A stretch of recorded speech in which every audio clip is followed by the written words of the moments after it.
We live in a country where our young ladies who have recently attained the age of puberty cannot afford sanitary pads, but our men and women in public offices have iPads which they do not even know how to use.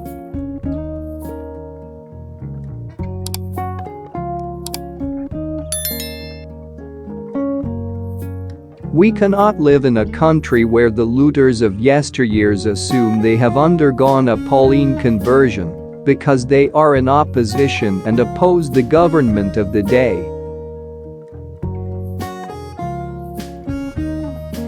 Parliamentarians must always remember that they are the people's representatives. They must put themselves at the service of their nation and not their nation at their service as they often do.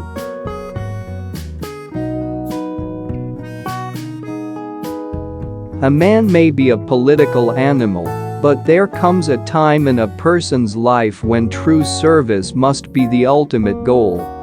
In the history of our country, this is the time.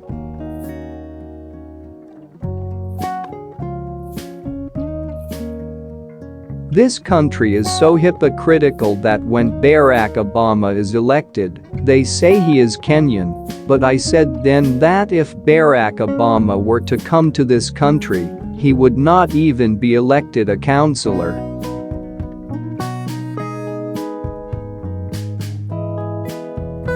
Sometimes our leaders behave like hunters and gatherers. The only difference is that they gather money, land, houses, and cars.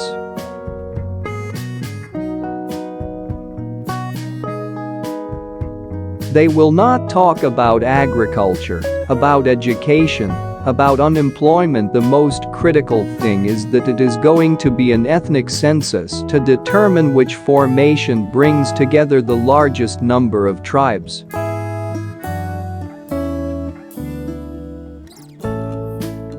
You know, one of the things that I find painful is for anybody to tell me to vote an individual because he is from my ethnic group.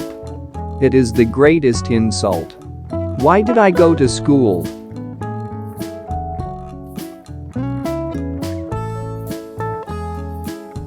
The tragedy of this country is that one is judged by his ethnic extraction rather than the content of his mind.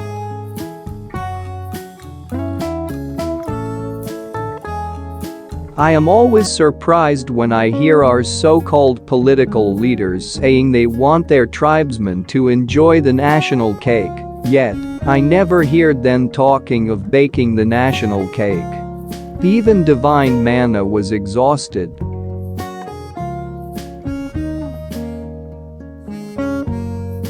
Our country must not have leaders whose greatest claim to fame is ill-gotten wealth and bellicose speeches at funerals.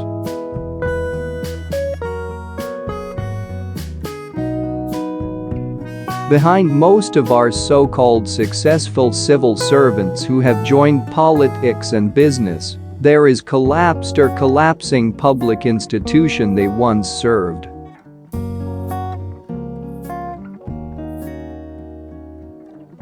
We cannot run a country where virtue is vice and vice is a virtue.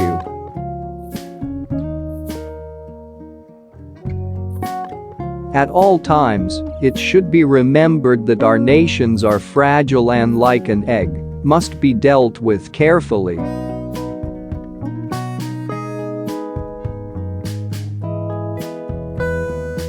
The tragedy of Africa is that Africans are in the business of canonizing thieves and demonizing its saints.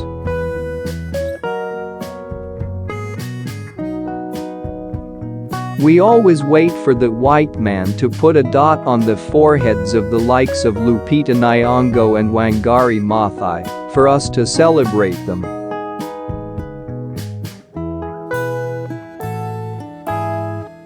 We are the third world not because the sun rises on the west and sets in the east, but because we have engaged the reverse gear and we are moving with jet-like speed in the wrong direction.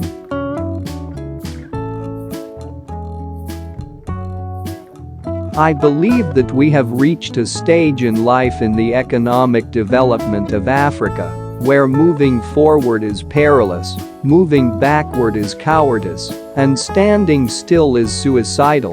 But we must persevere because winners do not quit and quitter never win.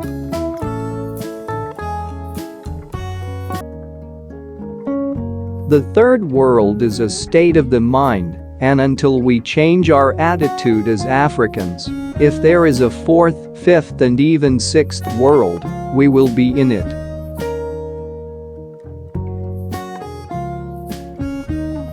The reason why Africa remains in third world and a scar on the consciousness of the earth is because of consistently electing the wrong people. Today, I moved 3 hours to Togo. I have a Togolese passport printed in France, written in French asking you about immigration and yellow fever certificate. I fly 1 hour from Nairobi, and now I have to grapple with Tanzanian shilling. I go to Burundi, I grapple with the Burundian franc. 50 currencies which are almost useless.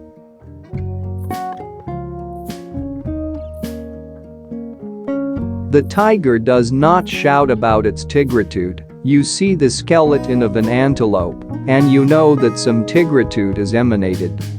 Follow my footsteps and let history be my judge.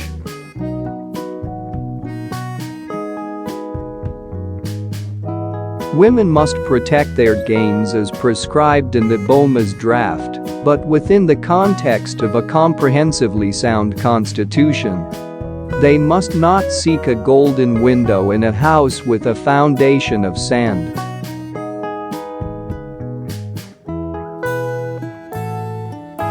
Christians must be the salt of the earth, but before they combine their brigade with organs of the state to quell the billowing fires of socio-economic and political degradation that bedevil our country, they must agree on what will best quell the fire, the water of truth or the oil of political intrigue.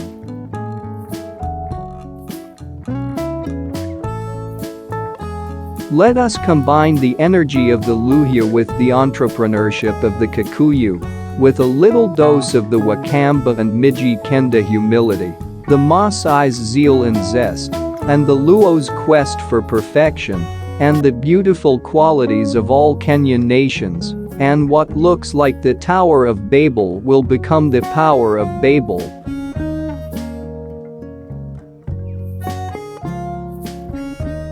Today to say, disability is not inability is a politically correct cliché. But let me tell you, our level of development will be measured by how we treat our men and women with disability.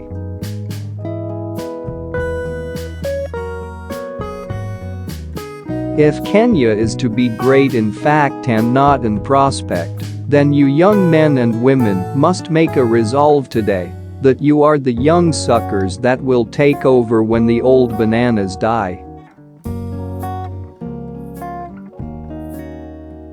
I will not embrace cheap heroism by pretending to be a fire-eating pseudo-revolutionary. I prefer to be called names, but I will remain a servant of my conscience and a warrior for truth and justice.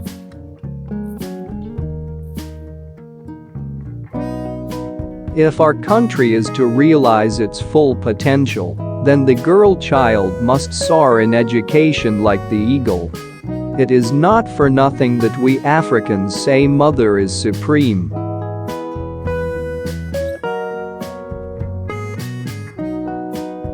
There is no comparison between that which is lost by trying and that which is lost by not trying.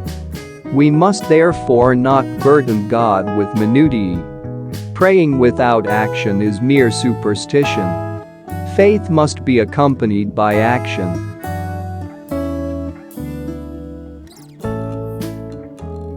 Never lose sight of an antelope for a dashing squirrel. Verily, verily, I tell you, any society that does not pay regard to the girl and her education is built on a foundation of sand. If our young men and women desire to compete with their counterparts from other countries, they must exercise the ghost of self-doubt and suckle from the breasts of knowledge. Knowledge is the potent antidote against underdevelopment.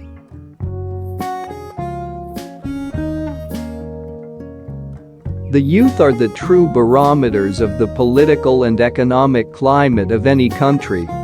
Therefore, take your pride of place. You are not leaders of tomorrow. Start serving today.